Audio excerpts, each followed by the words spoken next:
Thank you so much for attending this session. My name is Jonathan Drapieski. I am the President and CEO of Print Americas.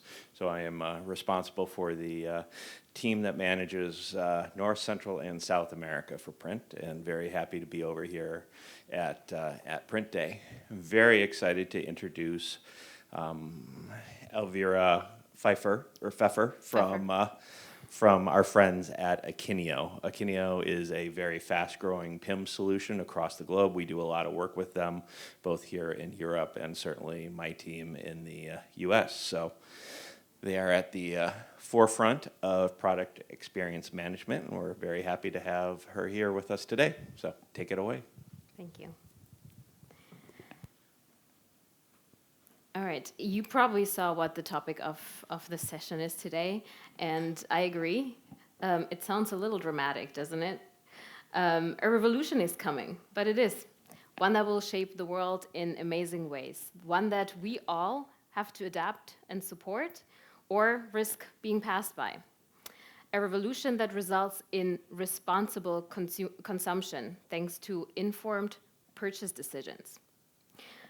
I will get into the topic, but let me start with a question. When was the last time you were really excited while researching a product? Well, let me tell you a little bit. I just recently decided to compete in a triathlon. And I went down this whole rabbit hole of researching bikes, because bikes are not just bikes, in case you didn't know. You have to consider, it has to be aerodynamic, it has to be light, you have to decide if you want carbon wheels or alloy wheels, if you want gears that are for hilly courses or flat courses, if you want disc brakes or rim brakes. And the material is also very important. Do you want carbon, aluminum, or steel? So there's a lot of things to consider to be confident in a purchase that should last me at least 10 years and hopefully longer. It's that buying experience that has been lost. The joy of finding the right product and being confident in the purchase. Learning how it would last because of its quality and its fit to purpose. Instead, we are bombarded with choice. Mostly disposable, one-time use products that you can't even repair even if you wanted to. We are trained to shop a deal, look for the lowest price, which usually means we will either return it because it didn't meet our expectations, or we will throw it away. And both decisions ultimately will lead the product to the landfill. And that's reckless. We live in a world of reckless consumerism. And intuitively, we all know that this is not sustainable. The World Wildlife Fund said in its latest report that if our demands on the planet will keep increasing at the same rate, by the mid-2030s, we will need the equivalent of 2 planets to maintain our lifestyles. And people are aware that our choices have consequences, but we lack the information that we need in order to make good decisions. And there's evidence, though, that people want to make more responsible decisions, that people want to change. One study found that 76% of buyers prefer to support companies that are addressing social and environmental issues because it helps them to feel like they're doing their part. They want businesses to make better choices. They want full transparency about how companies conduct themselves. And they want to feel good that they are going for the quality over quantity. They want to feel good about rather going to rent something if they only need it once or twice instead of buying something. And this is where we come to the revolution. And we've seen revolutions like this. There are 4 different stages of a revolution. The first one is the symptomatic stage. Here, the underlying issues become more apparent. There's public discourse and debate, and it creates more awareness and a sense of urgency for change. The second stage is the crisis stage. It's a tipping point where actions are being taken and changes are happening. It comes with significant events that catalyze the shift, leading to adoption of the new way. And then there's the recovery and normalization stage. In this phase, the new way becomes the normal way, and there's a new standard that is set. And the last step is the evaluation stage, where it's a period of reflection and evaluation. And that increased awareness and sense of urgency is here now. We are deep in the first phase. Just like when the French in 1789 stormed the Bastille during the French Revolution, people are speaking up and joining forces to force companies to change their ways. There's a lot of social campaigns, for example, the Buy Nothing Day. I don't know if you've heard of that.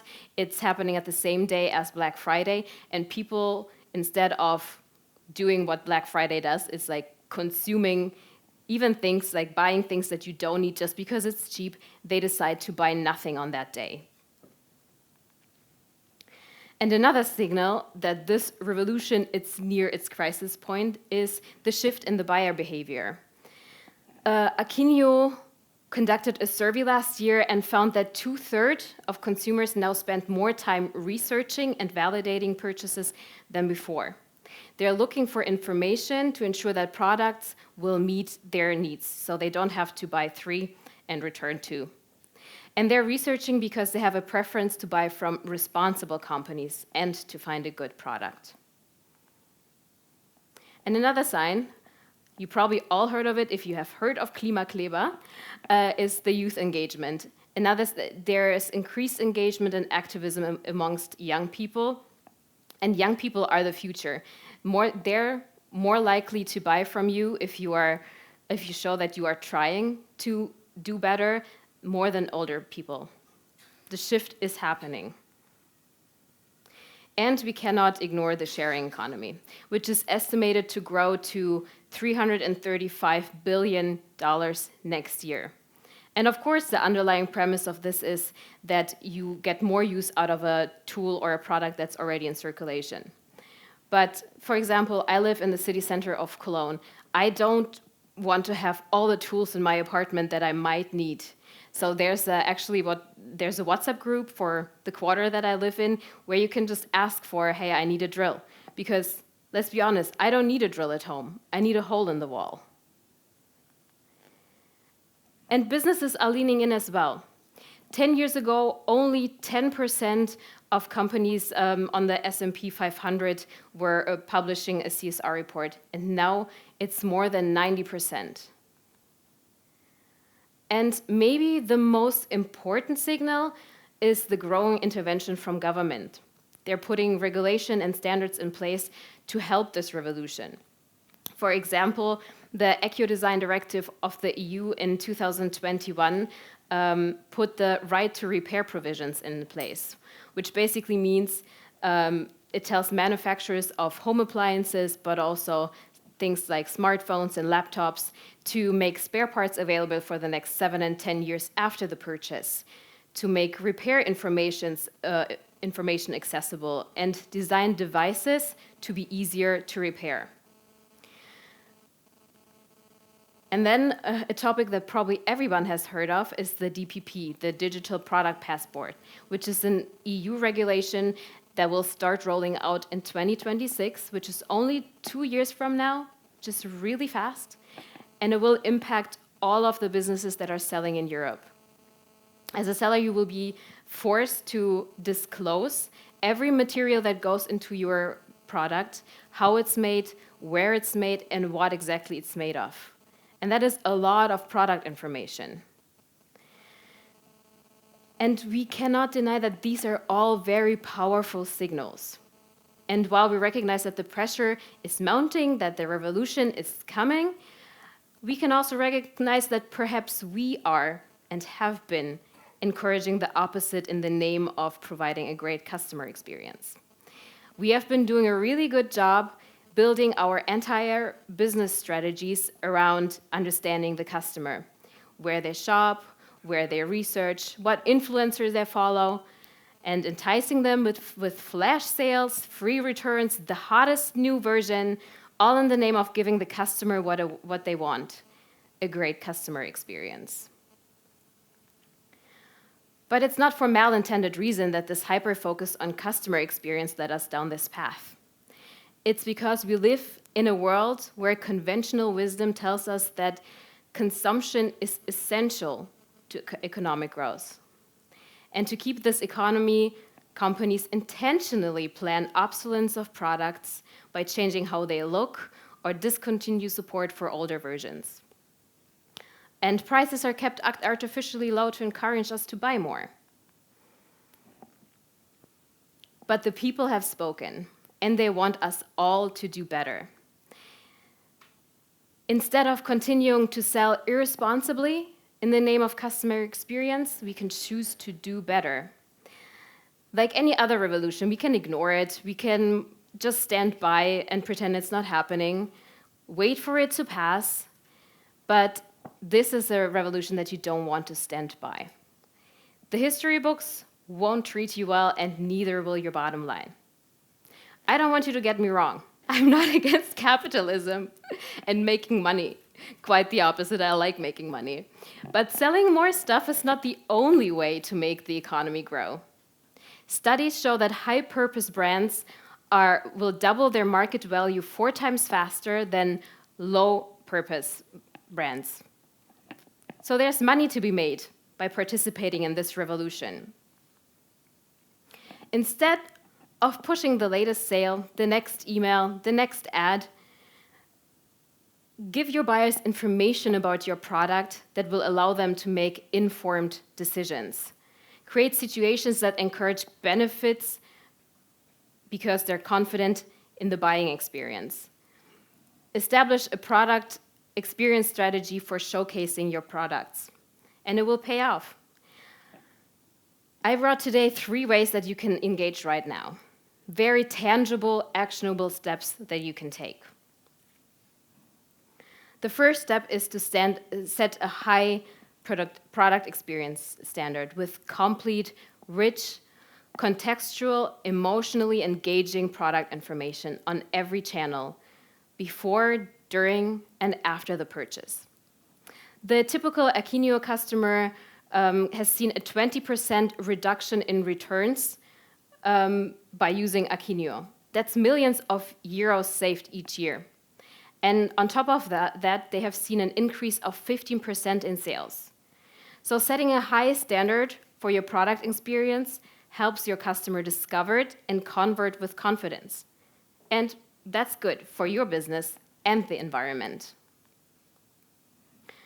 And I have a few examples that I brought today. Let's take a look at Tikamoon. You can imagine that returning furniture is expensive, but what's even more expensive, where the risk goes up even more, is when you sell online. But Tikamoon prioritized product information.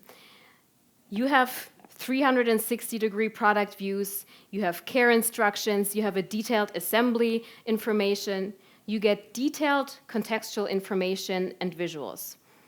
You know that you know how the vanity will look in your bathroom. This used to be a basic product detail page with 5 pictures and a couple of bullet points. Now there's 300 times more product information. Tikamoon launched that on Wafer first, and when they saw the conversion and how well it did, they could easily extend it to other channels as well. And business is booming. The second step is to participate in the sharing economy. Once you got your product experience standard set, you go to the next step. It's a big market, and there's money to be made. Because if products are able to be resold, then why don't you take a piece of the sale? And with this, you can also build loyalty along the way. Let's hope this works. There we go. What do Lady Gaga, Victoria's Secret, and your home entertainment studio have in common? Right, Solotech. It's a company that contracts with businesses to supply lighting and sound equipment for conferences like this one, or a Lady Gaga concert. Basically the same. Previously, this equipment would just be sent to the landfill after the professionals would have decided that it's not up to standard for Lady Gaga anymore.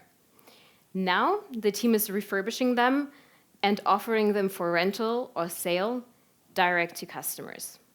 And not are they only extending the life of those products, but they're also maximizing the ability to capture value. And of course, fashion can be a big winner in the pre-loved space. For example, Michael Kors. They have a pre-loved platform where you can find fresh new looks for your pre-loved products.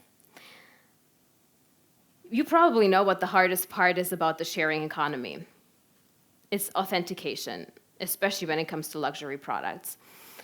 Is that product that you are selling me actually what you say it is? But Michael Kors found a way around that. As a loyalty member, they register every purchase you make and then make it really frictionless to sell it back to them. Authentication problem solved.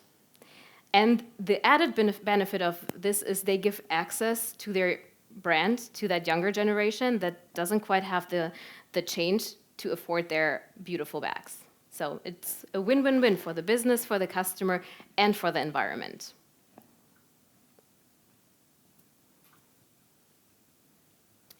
Okay, there we go.